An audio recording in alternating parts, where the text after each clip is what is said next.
મિત્રો, લોલિયાણા ગામના દરબાર કે જે હાકડા ઠાઠ ડાયરો ભરીને બેઠા છે અને સવા મણ અફીણ ગોળાય ત્યારે માંડ માંડ એક અંજળી ભાગમાં આવે આવો એમનો ડાયરો છે।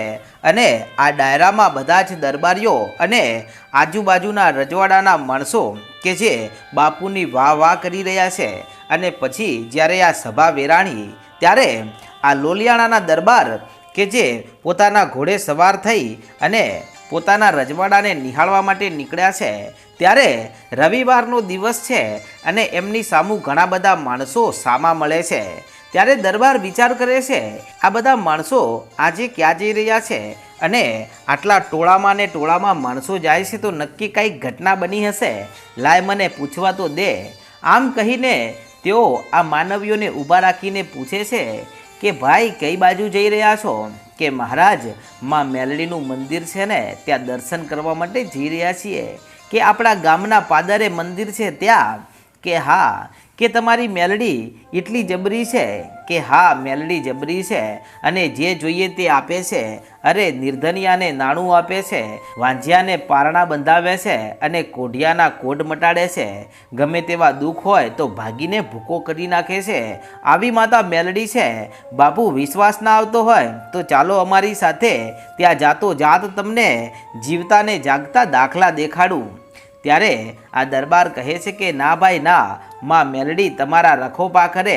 આટલું કહીને ઘોડાને એડી મારીને ત્યાંથી નીકળી ગયા અને પોતાના મહેલમાં પહોંચી ગયા। અને આમ કરતાં કરતાં સમય વીત્યો અને એક દિવસની વાત છે ને આ રજવાડા ઉપર ભારે આફત આવી પડી અને ઘટના એવી બની હતી કે કોઈ પાડોશી રાજ્યનો રાજા કે જે પહેલાં તો આ દરબારનો ખૂબ જ ખાસ માણસ હતો, એમનો મિત્ર હતો, પરંતુ તે પોતાના મનમાં કપટ રાખતો હતો અને કપટ કરી અને લોલિયાણા ઉપર હવે આક્રમણ કરવાની યોજના બનાવી દીધી છે।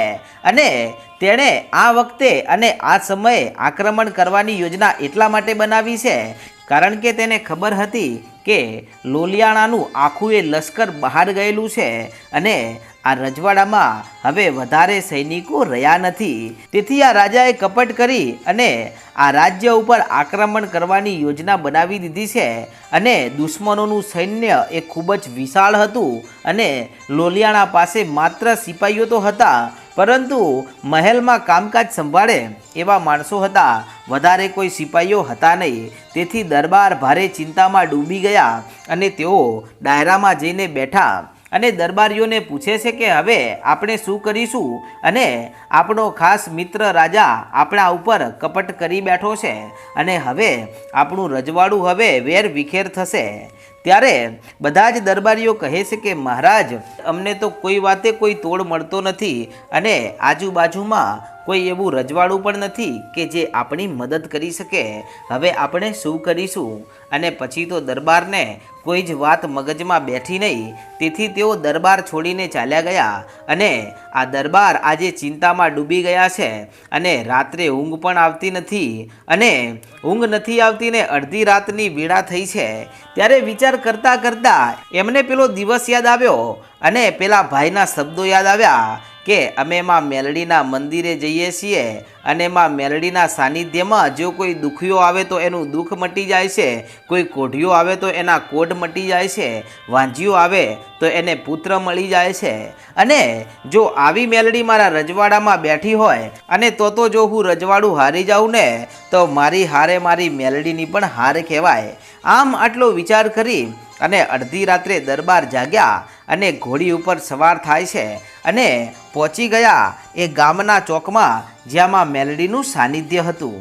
ત્યાં જઈને માં મેલડીની સામું જઈ અને દરબારે રડતી આંખે પ્રાર્થના કરી કે હે મારી મેલડી, આજે હું પહેલી વાર તારા સાનિધ્યમાં આવ્યો છું પણ મારા આ રજવાડામાં તારું મંદિર છે ને લોકો ભક્તિ કરે છે ને એ વાતની મેં ક્યારેય રોકટોક કરી નથી અને માં આજે આ આંખમાં આંસુ એ વાતના નથી કે હું મારું રજવાડું હારી જઈશ, મારા રજવાડામાં સૈનિકો નથી અને દુશ્મન ચડાઈ કરે છે, પણ આ મારી આંખોમાં આંસુ તો એ વાતના છે કે મારા મિત્ર રાજાને મેં બધી રીતે સપોર્ટ કર્યો, સહારો આપ્યો અને આજે જ્યારે મારો ખરાબ સમય હતો અને મારું સૈન્ય જ્યારે બહાર ગયેલું હતું એવા સમયે આજે આ મિત્ર રાજાએ કપટ કરી અને મારા ઉપર આક્રમણ કરવા માટે જે સંદેશ મોકલ્યો છે ને એ કપટ જોઈને મારી આંખમાં આંસુ આવી ગયા છે માં. અને હે માં, જો આજે તારા ભક્તની લાજ જશે ને તો તારા આ ચોકમાં દીવો કોણ પ્રગટાવશે? અને જો આ રજવાડું જ પૂરું થઈ જશે તો તારા ભક્તો જે તારી સેવા પૂજા કરતા હતા એ તારા ભક્તોનું શું થશે? અમે તારા છોરું છીએ, અમારી રક્ષા કરજે માં. અને આમ આટલું કહેતાની સાથે તો મારી મેલડી આ રાજાનો અવાજ કાનો કાન સાંભળી જાય છે. અને કહેવાય છે કે એ જ મધરાત્રે આકાશમાં વીજળીના કડાકા થયા અને લોલિયાણાના પાદરમાં એકી સાથે હજારો સિંહ ગર્જના કરતા હોય એવો અવાજ સંભળાવા લાગ્યો. અને દુશ્મન રાજાનું હજારોનું સૈન્ય જે રાતોરાત આ લોલિયાણાના રજવાડા તરફ આવી રહ્યું હતું એ જ રસ્તા તરફ માતા મેલડીએ ડગલા માંડ્યા અને એક નાનકડી કન્યાનું રૂપ લીધું છે. અને આ કન્યાના હાથમાં લોખંડનો ચીપિયો છે અને બીજા હાથમાં સાંકળ છે અને આંખોમાં સૂર્યના તેજ જેવું એક પ્રકાશ તેજ હતું. અને દુશ્મન સિપાહીઓ જેવા આવી રહ્યા હતા એની સામું જઈ અને આ દીકરી ઊભી રહી જાય છે અને આડો રસ્તો રોકી નાખ્યો. ત્યારે આ બાજુ સેનાપતિ હસવા લાગ્યો ને હસતા હસતા કહે છે કે એ છોકરી, કોણ છે તું? અમારો રસ્તો આપ. કે રસ્તો તો આપું, પણ સૌથી પહેલાં એ જણાવો કે તમે ક્યાં જઈ રહ્યા છો? કે અમારે લોલિયાણા ગામ જવું છે ને એ ગામ અમારે જીતવું છે. અને ત્યારે એ કન્યા ખડખડ દાંત કાઢીને હસવા લાગી અને દીકરી એટલું બોલી કે અરે મૂર્ખાઓ, લોલિયાણામાં પગ મૂકતા પહેલાં તમારે મારો સામનો કરવો પડશે. અને જો હિંમત હોય તો આગળ વધો, અને જો એક એકના માથાના વધેરી નાખું ને તો મારું નામ બદલી નાખજો. અને પછી તો સેનાપતિ હસવા લાગ્યો ને બે ચાર સિપાહીઓને કહે છે કે માર્ગ સાફ કરો અને આનું માથું ધડથી જુદું કરી નાખો. અને પછી તો સૈનિકો જેવા થોડાક જ આગળ વધ્યા કે તરત જ પેલી કન્યા સાક્ષાતમાં જોગણીનું સ્વરૂપ ધારણ કરી નાખે છે અને હવામાં લોખંડની સાંકળોના અવાજ આવવા લાગ્યા. અને દુશ્મનોને એવું દેખાવા લાગ્યું કે જાણે ચારે બાજુથી હજારો કાળા હાથ તેમને રોકી રહ્યા છે. અને પછી તો સિપાહીઓ જેમ જેમ આ બાળકીની સામું લડવા ઉતરે છે એમ એમ આ દીકરી કે જે પોતેમાં મેલડીનો અવતાર હતી અને સિપાહીઓના માથા ધડથી જુદા કરવા લાગી. કોઈના હાથ કપાઈ જાય છે, કોઈના પગ કપાઈ જાય છે.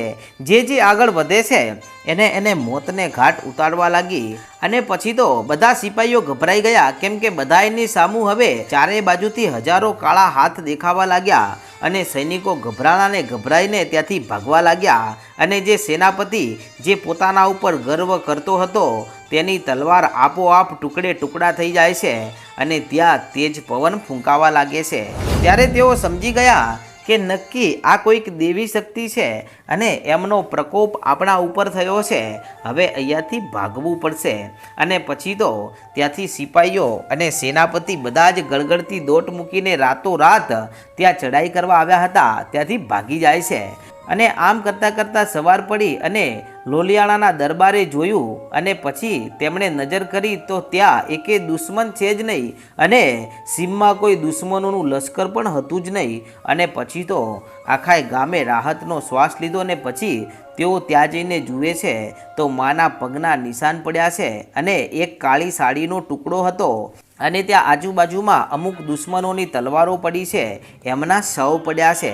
અને આ બધી ઘટના જોતાની સાથે દરબાર સમજી ગયા કે રાત્રે મા પોતે ચોકી કરવા આવ્યા હતા અને તેમણે આજે અમારું આખું ગામ બચાવી લીધું છે. અને પછી દરબાર ગામ લોકોને કહેવા લાગ્યા કે ગામ લોકો, તમને ખબર છે કે આ બધું કેવી રીતે થયું? કે ના દરબાર, પણ તમને ખબર હોય તો જણાવો. ત્યારે દરબાર કહે છે કે રાત્રે હું માં મેલડીના સાનિધ્યમાં ગયો હતો ને એટલું જ કહ્યું હતું કે માં, અમારા ગામની હાર એ તારી હાર, અને જો આ ગામ હારી જશે ને તો માં તારી પૂજા ભક્તિ કરતા એ ગામ લોકોનું શું થશે, એ તારા ભક્તોનું શું થશે? પણ આટલું કહેતાની સાથે તો માતા મેલડી પોતે અહીંયા આવીને લડ્યા છે અને આપણા ગામને બચાવી દીધું છે.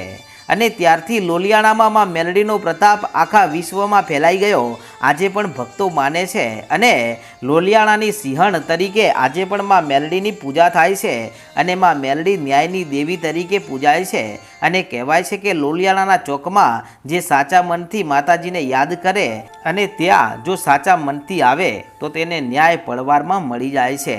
તો મિત્રો આવા ઇતિહાસ છે માં મેલડીના। મિત્રો આવા જ ઇતિહાસોને રોજ રાત્રે સાંભળવા માટે આજે જ આપણી ચેનલ વહાણવટી ડિજિટલને સબસ્ક્રાઈબ કરવાનું ભૂલશો નહીં। જય માતાજી।